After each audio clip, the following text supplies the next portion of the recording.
have another book to read. So I don't know how I'm gonna survive the summer reading crappy books. So I have to take you on this journey with me. So, John Steinbeck of Mice and Men. We're on page 19. Tell you what, said the old swamper. This here blacksmith, name of Whitey, was the kind of guy that would put that stuff around even if there wasn't no bugs, just to make sure. See, tell you what he used to do. At meals, he'd peel his boiled potatoes, and he'd take out every little spot, no matter what kind, before he'd eat it. And if there was a red splotch on an egg, he'd scrape it off. Finally, quit about the food. That's the kind of guy he was. Clean. Used to dress up Sundays even when he wasn't going no place. Put on a necktie and then even get in the bunkhouse.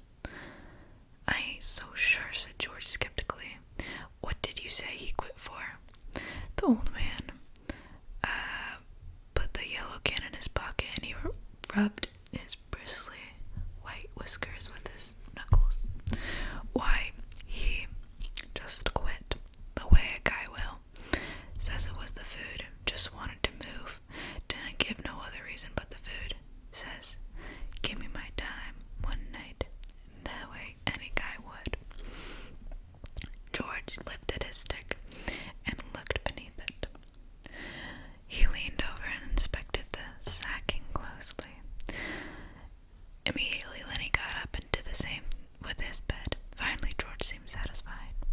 He unrolled his bindle and put things on the shelf. His razor and bar of soap, his comb and bottle of pills, his liniment and leather wristband. Then he made his bed up neatly with blankets. The old man said, I guess the boss will be out here in a minute. He was sure burned when you wasn't here this morning. Come right in when he was eating breakfast and says, where the hell's them new men? And he give me the stable buck held too. George patted a wrinkle out of his bed and sat down. Give the stable buck hell? He asked. Sure. Y'all see the stable buck's a N-word. N-word, huh? Oh my god. This book is crazy. What the fuck?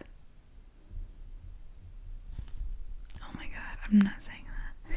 Yeah, nice fella too. Got a crooked back where a horse kicked him. The boss gives him hell when he's mad. But the stable buck don't give a damn about that. He reads a lot. Got books in his room. What kind of guy is the boss? George asked. Well, he's a pretty nice fella. Gets pretty mad sometimes, but he's pretty nice. Tell you what, now he's done Christmas. Bring a gallon of whiskey right here, and said, drink hearty boys, Christmas comes but once a year. The hell he did, whole gallon. Yes, sir. Jesus, we had fun. They let the N-word, oh my gosh. They let the N-word come in that night. That's so bad. Little Skinner, name of Smitty, took after the N-word. Done pretty good too. The guys wouldn't let him use his feet, so the N-word got him. Oh my goodness. I'm skipping all of this. I'm not reading that. I'm moving down a paragraph. Lenny was just finishing making his bed. The wooden latch raised again and the door opened. A little stocky man stood in the open doorway. He wore blue jean trousers, a flannel shirt, a black unbuttoned vest, and a black coat. His thumbs were stuck in his belt, on each side of a square steel buckle. On his head was a soiled brown Stetson hat, and he wore high-heeled boots and spurs to prove he was not just a laboring man. The old swamper looked at him quickly and then shuffled to the door, rubbing his whiskers Just come, he said, and shuffled past the boss and out the door. The boss stepped into the room with the short, quick steps of a fat-legged man. I wrote Murray and Reddy. I wanted 2 men this morning. You got your work slips? George reached into his pocket and produced the slips and handed them to the boss. It wasn't Murray and Reddy's fault. It says right here on the slip that you was to be here for work this morning. George looked down at his feet. Bus driver gave us a bum steer, he said. We had to walk 10 miles. It says we wasn't here when he wasn't. We couldn't get no rides in the morning. The boss squinted in his eyes. Well, I had to send out the crane team's short 2 buggers. Won't do any good to go out there and go out now till after dinner. He pulled his time book out of his pocket and opened it where a pencil was stuck between the leaves. George scowled meaningfully at Lenny, and Lenny nodded to show that he understood. The boss licked his pencil. What's your name? George Milton. And what's yours? George said. His name's Lenny Small. The names were entered in the book. Let's see. This is the 20th, noon the 20th. He closed the book. Where you boys been working? Up around weed, said George. You do? To Lenny. Yeah, him too, said George. The boss pointed a playful finger at Lenny. He ain't much of a talker, is he? No, he ain't, but he's sure of a hell of a good worker. Strong as a bull. Lenny smiled to him. Strong as a bull, he repeated. George scowled at him, and Lenny dropped his head in shame for having forgotten. The boss said suddenly, Listen, Small. Lenny raised his head. What can you do?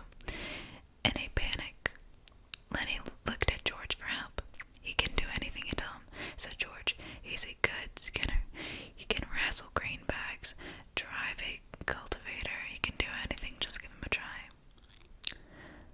The boss turned on George. Then why don't you let him answer? What you trying to put over?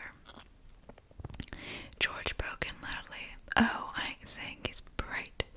He ain't. But I say he's a god and damn good worker. He can put up a 400-pound bale. The boss deliberately put the little book in his pocket. He hooked his thumbs in his belt and squinted, one eye nearly closed. Say, what you selling? Huh? I said, what stake you got in this guy you talking? You taking his pay away from him? No, of course I ain't. Why you think I'm selling him out? Well, I never seen one guy take so much trouble for another guy.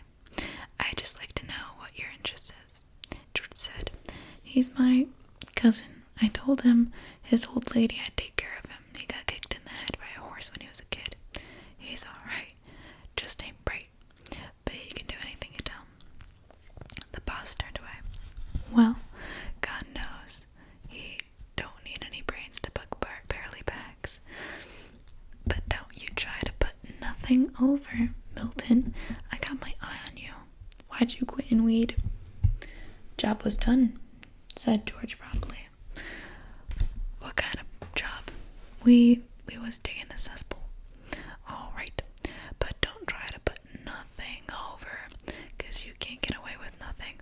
I see wise guys before go out with the grain teams after dinner. They're picking up barley at the threshing machine. Go out with Slim's team. Slim? Yeah, the big, tall Skinner. You'll see him at dinner. He turned abruptly and went to the door, but before he went out, he turned and looked along at the 2 men. When the sound of his footsteps had died away, George turned on Lenny. So you wasn't gonna say a word. You was gonna leave your big flapper shut and leave me do the talking.